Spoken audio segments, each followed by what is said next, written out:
Coming up on this edition of Reel to Reel. I'm Carolee McGrath, a military wife's story of grief, faith, and hope. I'm Steve Kiltonick. I'll have the story of the Cheshire Cheese. An Adams teacher has written a book on the town of Cheshire's unique gift to the third president of the United States, Thomas Jefferson. And celebrating the sesquicentennial of one parish in the Berkshires. These stories and more are just ahead on this edition of Reel to Reel from St. Peter's Church in Great Barrington. From throughout Western New England and beyond, this is Reel to Reel, your window on the world around you.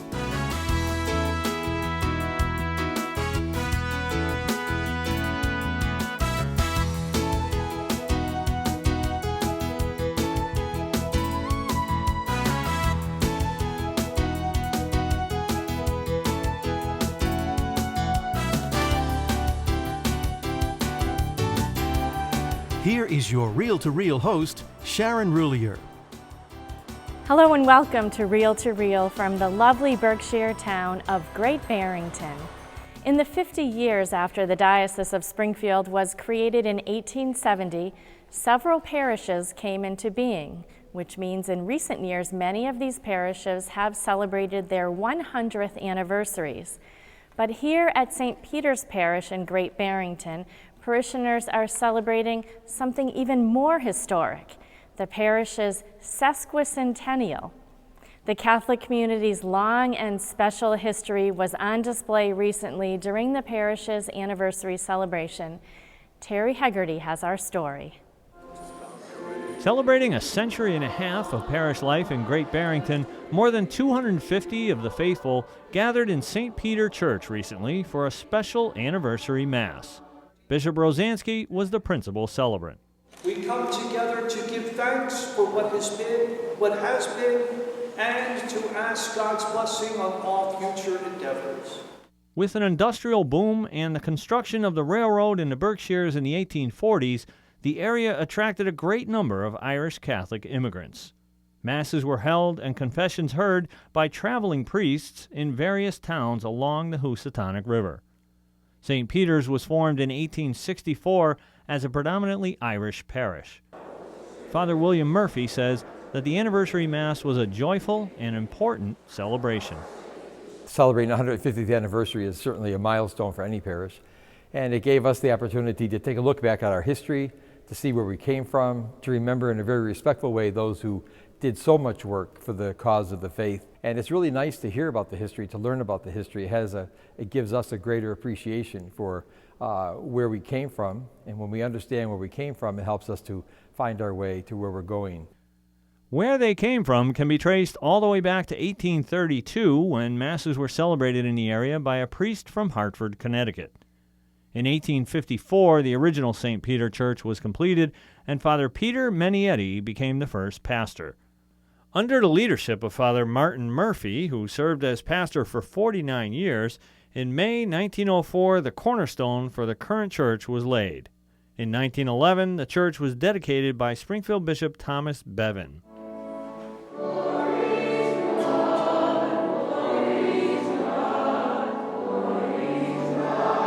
Bishop Rosansky says the Mass was very joyful, and it allowed parishioners to celebrate their past. For me, it's a sense of history, and it's a sense of the fact that even though we've had that history, we can't rest on our laurels. Pope Francis always reminds us of the new evangelization. So St. Peter's can be here for 150 years. We want it to be here for a lot longer. But that all depends on us, on reaching out and bringing others closer to Christ so that they can worship with us. St. Peter's is where I, as a Catholic Christian, was formed by my parents' instruction and by religious instruction here at the parish. It's where we begin to know God and begin our journey with God. Stanley's personal history at the parish shaped his faith from an early age. My earliest and fondest memories of being a parishioner of St. Peter's begin in the sacristy. I had two older brothers that taught me how to be an altar server. And there's a lot of joy connected with being a small 9-year-old, 10-year-old kid and participating in something as important as the Holy Mass. And with the priests that we had here, from Father Riley up through Father McDonald and Father Lavoie, it's just been a central part of my life. It's something that we want to pass on to our children. Following the Mass, parishioners gathered for another celebration, a gala anniversary dinner held right here at St. Peter Parish Center. Lorraine Ward, also a lifelong parishioner, says that St. Peter's is a very active, enriching community, something she was happy to celebrate. Oh, it was a wonderful day. Wonderful day. This was marvelous. Just marvelous. And the Mass with the bishop was outstanding. And then to have all these people here for dinner, it's just so very special. Lorraine says that St. Peter's fosters tremendous spiritual growth for its parishioners. It's just a wonderful place to grow and to come into a more intimate relationship with Jesus and the Blessed Mother. Since being appointed pastor of St. Peter's in 2006, Father Murphy has been inspired by the parish's history. When I look back and revisit history, the history of the parish, and I see what the early pastors accomplished in this parish, I consider them to be giants of the faith. They absolutely accomplished so much with so little. And I look at where we are today, and it's a great honor to be the pastor here and to be able to follow in the footsteps of so many of the giants, as I call them. Bishop Rosansky wishes the parish the very best in the future. I hope that the courage and vision that the people had 150 years ago of desire for the sacraments, the desire for the Mass, for asking for a priest to come to this area, will be that same hunger that's in the people today, and that same desire to serve the Lord, to receive the sacraments, and to go out and bring His good news to others. Stanley says St. Peter's is a vital part of his life. It's where we meet our faith. It's where we come to be strengthened, to be nourished, to be challenged, and to walk the pilgrim walk with Jesus. Along that pilgrim walk, looking to the future, parishioners are holding a capital campaign to ensure that the parish remains healthy for many years to come. Reporting for Reel to Reel, this is Terry Hegarty. We wish St. Peter's community well and pray that they will enjoy another 150 years of prosperity as they bear witness to the gospel in the Berkshires. For anyone who has lost a family member, the grief is overwhelming. Since 9/11, with troops serving in Iraq and Afghanistan, military families unfortunately understand all too well that pain. In our next segment, we hear from a Navy wife, an author, licensed therapist, mother, and grandmother who lived through the devastation of losing her husband when she was young during the Vietnam War. She wrote a new book that details her heartache, her healing, and her journey back to Christ. As Reel to Reel's Carolee McGrath reports now, this Wilbraham author is hoping to give others who mourn hope. My soul proclaims the greatness of the Lord. My spirit rejoices in God my Savior, for He has looked with favor on His lowly servant. Ron and Nancy Hale will be married for 40 years this November. A weak coffee if you did 10. No, we're all set. Okay. Ready to rock and roll? They've raised 3 sons, David, Chester, and Dan. They have 5 grandchildren. Nancy is a therapist, and Ron retired from the Navy and earned his bachelor's degree in graphic arts. He currently teaches at Minnechaug Regional High School in Wilbraham. From the outside looking in, it appears that they have it all. But long before this happy ending, Nancy experienced unbelievable heartache and loss. I was married to my first husband, Chet Clark, and he was a Seavey, and we were stationed in Guantanamo Bay, Cuba. And he was killed suddenly on a motorcycle accident in front of my 2 kids and myself. So you have 48 hours to get off the military base when you're without a sponsor in Cuba. A widow at just 27 years old, Nancy's life was suddenly turned upside down. Chet had done 2 tours in Vietnam and then was stationed in Cuba after re-enlisting in the Navy in 1972. But when he passed, Nancy, traumatized, had to rush her confused little boys out of Guantanamo without their father and everything that was familiar to them. Nancy, who grew up in Athol, was raised in the Methodist Church. when my husband was killed, I didn't want my children to hate God. I didn't want them to be afraid of God, you know. I didn't want to say, well, God took your father. So I had the chaplain, Max Eller, join me the next morning and tell them that their daddy was so badly broken that God took him to heaven to fix him, and that God would be in their heart forever, and so wouldn't their dad be in their heart forever. After her first husband's death, Nancy began to journal. When I went to school for my degree, I took a course in death and dying, and one of the assignments was write about what it would feel like if somebody you loved died suddenly. Took out chapter 1, copied it, and sent it to the professor, and the professor said, you really need to get this going and make it happen because it could help a lot of people. So Nancy kept writing, and last year her book was published, My Journey, a Military Wife's Story of Faith, Hope, and Courage. The book details how Nancy's faith in Christ sustained her in her darkest hour. And I would just do a lot of praying, a lot of crying, and I got back on my feet. Special people came into our lives. As the story unfolds, you'll see that, you know, one of Chet's best friends, Ron, happened to come into our picture, and the kids proposed to him first, and then he proposed to me on July 4th, and I said I do on November 23rd, and we've been married almost 40 years. Ron was raised a Catholic. Before they got married, Nancy converted.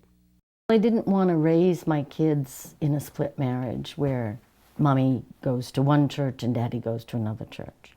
And it's the same God. I love the same God that Catholics love. And I decided to become Catholic.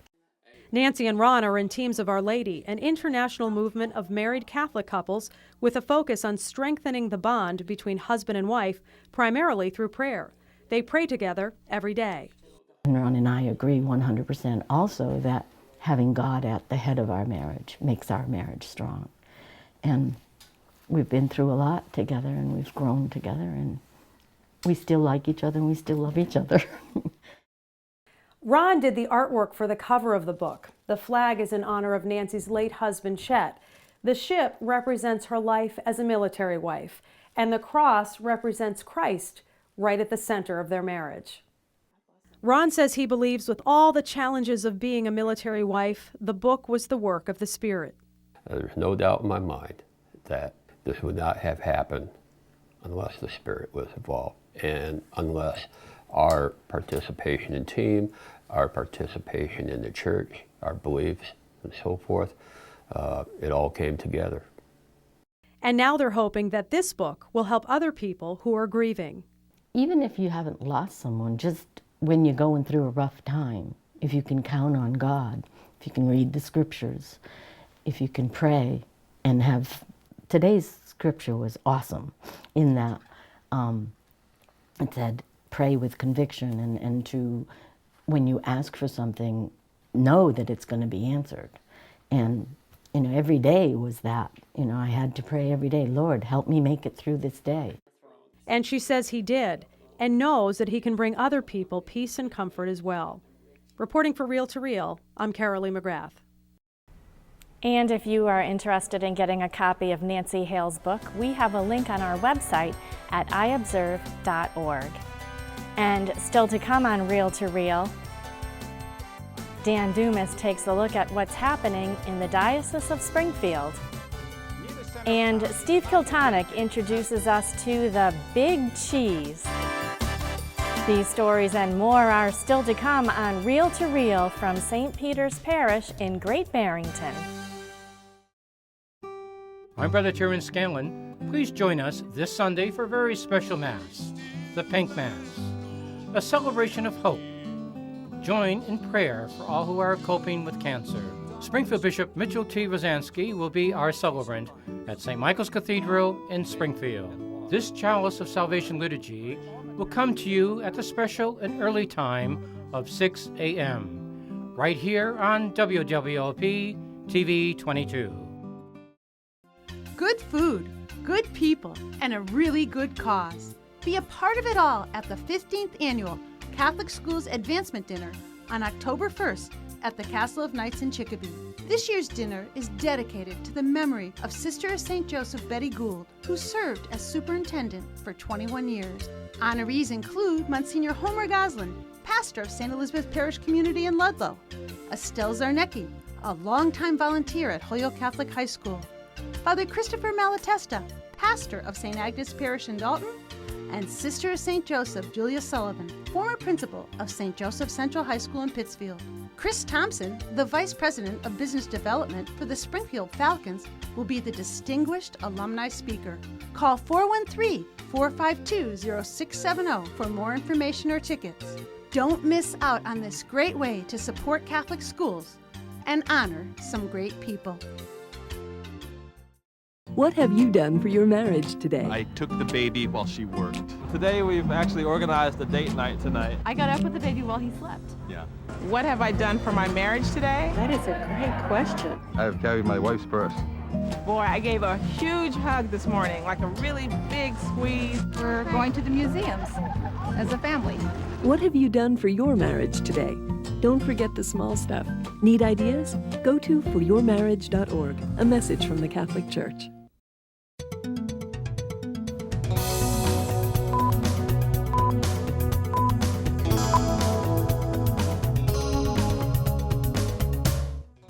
I'm Dan Dumas with your Reel to Reel news brief.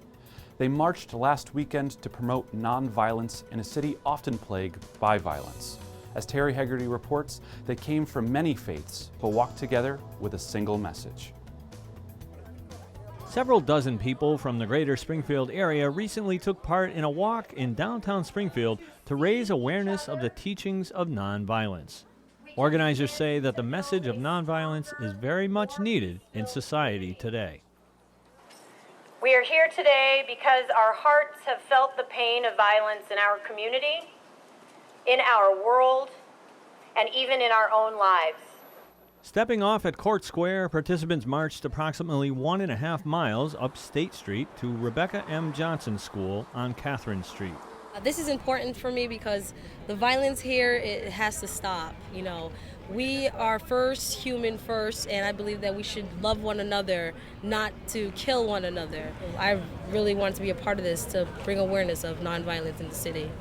Other participants were hoping to have an impact far beyond the city. We're here today to promote nonviolence in the world. We want to stop the cycle of violence in our international affairs, bombings that take place in the Middle East. As the marchers headed up State Street, they received the endorsement of many drivers along the way. The day for the walk was chosen in part because it was International Day of Peace, established in 1981 by a United Nations resolution. So I thought maybe this was a time when we could all get together and we could start doing more walking together, and we could build this campaign for nonviolence and for mainstreaming it, making it a part of our life. Organizers say that other activities will be planned to help spread the message across the city and beyond. And that walk coincided with a papal trip Pope Francis made last Sunday to Albania, native land to Blessed Teresa. Although Catholics make up a minority, well over 300,000 attended an outdoor mass. In his homily, he warned against using religion as justification for war and violence. Later in that day, before returning to Rome, the Holy Father was moved to tears at a Vesper service featuring two religious who had survived the brutal years in Albania under communist rule. And you could read more on that visit through articles found on our website, iobserve.org. Finally, it was a unique fundraiser that brought some laughs to people who are dealing with a serious illness. Grown-ups brought out their old trikes, bikes, and big wheels for a playful ride again this year for a good cause. The second annual Big People Little Wheels race was held Saturday, September 13th at O'Brien's Corner in Springfield to benefit the Bay State Health Foundation's Rays of Hope and Celebration of Hope Foundations for Cancer. Kim Clemens, a Springfield resident and breast cancer survivor, organized the event. Well, we have an obstacle course out here in the parking lot that we're going to have the little bikes race around, and we have some different heaps. We have a senior heap, we have a survivor heap, a relay, all different ones. And we also have a dunk tank in the back where trying to raise all the money we can. We have a huge raffle, lots and lots of raffle, like 49 raffle prizes inside, and a 50-50 raffle, and free food for everybody, and a DJ for some fun and some music. It's going to be great. We're really excited about events like this because it's the community getting involved, being a part of helping out Rays of Hope. The great thing about Rays of Hope is that all the money that's raised stays local to help the people in our communities. So it's a great opportunity for people in the community to also help. So with Kim organizing this event, it's its second annual event, and it's a really unique event. You know, seeing people riding around on the tricycles and the big wheels and the unicycles, whatever they're riding around on, it's really fun. Kim's family and friends also joined in. As you know, a mother would do anything for her daughter, so I got on one of those trikes and ran the whole race with the adults, and I finished first, and I was pretty excited. It was fun. And many from the greater Springfield community came out, including our own reporter, Terry Hegarty, chair of the Celebration of Hope of Western Mass, the organization which sponsors the Pink Mass each September. This year, riders raised more than $2,400, which stays local. For more information, go to baystatehealth.com/Rays of Hope. And for our viewers on WWLP 22 News, be sure to tune in tomorrow morning at 6 a.m. for a special Chalice of Salvation Mass broadcasting the Pink Mass held a few hours ago at St. Michael's Cathedral. And remember, for more information on that event and others, you can log on to our news and information website, iobserve.org. There you'll find up-to-the-minute and accurate news in the Catholic Church, both here in the Diocese of Springfield and beyond. That's our news and information website, iobserve.org. I'm Dan Dumas, and that's your Real to Real News Brief. Cheshire is a small, quiet town in northern Berkshire County which has retained much of its rural character since it was founded in 1793. But in 1802, Cheshire and its townspeople became known across America for producing a dairy product of mammoth proportions. While Thomas Jefferson was the big cheese in what was known as the President's House, it was the cheese that Cheshire made for the president that captured the headlines that New Year's Day. Steve Kiltonick went to Adams to discover the truth behind Cheshire's legendary big cheese. At St. Stanislaus Kostka School in Adams, another year has begun for kindergarten teacher Kristen Demio. Kristen's class is held in the Little Red Schoolhouse, which is adjacent to the main school building. Besides teaching, Demio is also known in these parts as a writer. Kristen, who grew up in Cheshire, is the author of 4 short books, 3 of which are on local history, including The Legend of Mount Greylock, Susan, which is about the suffragist and women's rights advocate Susan B. Anthony. She was born in Adams, just up the hill from the school, and her latest, which is called Jefferson's Cheshire Cheese. She credits her grandparents for instilling in her a love for the past. I've always had a fascination for the yesteryears, and I always want that not to be forgotten. Jefferson's Cheshire Cheese is about a little-known footnote in history. Back in 1801, Cheshire was a small farming community, like many western Massachusetts towns, but it had earned a reputation for its cheese-making. In the election of 1800, Thomas Jefferson, a Republican, opposed the incumbent, John Adams, a Federalist and Massachusetts native. Jefferson was a staunch supporter of religious liberty. Cheshire pastor John Leland was a Baptist, who were advocates in the early republic of the separation of church and state. Adams represented the conservatives and the interests of big businessmen from Boston. Jefferson wanted to be for the people. He wanted to be for the farmers. He wanted people involvement in government. The Commonwealth cast all of its electoral votes for Adams, but Jefferson won the popular vote. Cheshire was the only Berkshire town to cast all of its votes for Jefferson. Pastor Leland was overjoyed with Jefferson's victory. He says we need to make a gesture to Jefferson to show our support, to show our allegiance, that we're the only one in this county that voted for him. So they got together on a July evening. They said, what are we going to create? And they thought the cheese. But this wasn't your ordinary cheese. This was to be a monstrous cheese. It would weigh 1,235 pounds and be 4 feet wide and 18 inches thick. Pre-industrial cheesemaking was a woman's task. It was a woman's expertise. Near the center of town is a monument dedicated to Pastor Leland and the Cheshire cheese. It's a replica of the cider press that was used to produce the 1,200-pound cheese, which was made from the milk of nearly every cow in town. At that time, there would have been about 900 Republican cows. If you were a Federalist and owned a cow, you couldn't participate. All the milk from those cows was brought together near Whiteford Rocks, which is up again near Stafford Hill, and they all brought the oxen in, however they could bring it in, and they poured this into a cider press because they didn't have a cheese press big enough. So Darius Brown, who was one of the blacksmiths, made this big hoop, and you have that screw that comes down, and it put a lot of pressure on that and had it all flow out, and then they let it age. On the cheese rind was scripted the Jeffersonian motto, "Rebellion to tyrants is obedience to God."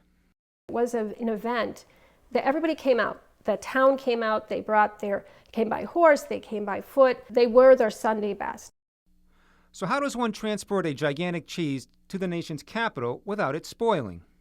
They did it in the winter, natural refrigeration. It was cold. Pastor Leland and Darius Brown accompanied the cheese on its 500-mile, month-long journey. The cheese was first put on a sled, which was pulled in the snow by 2 oxen from Cheshire to Troy, New York. It was then transported by boat down the Hudson and eastern seaboard to Maryland. On January 1st, 1802, the Cheshire cheese was drawn on a dray by 2 steeds down Pennsylvania Avenue to its final destination. They walked into the president's house, they presented it to him, and it was a big event. And I believe at that time there was a letter written from the town, and Jefferson wrote back. And it was very personable. He embraced it. From what they said, they were congressmen, diplomats, they all had cheese. They said even a year later the cheese was still there. Some was thrown in the Hudson. In the book, Kristen has also included various math quizzes to engage the minds of older readers and to help them figure out the dimensions and distances mentioned. Kristen says that during her research, she discovered a geographical fact that left her head scratching. While most Berkshire town borders are fairly nondescript, Cheshire's town lines bear a strong resemblance to the iconic Minuteman, the patriotic symbol of Massachusetts, long before it even existed. A mere coincidence? Is that a message to us of the patriotism? A small town making a gesture back in the 1800s, 2 centuries ago, saying it's important. It's important to be active in your government. It's important to let the voice of people be heard.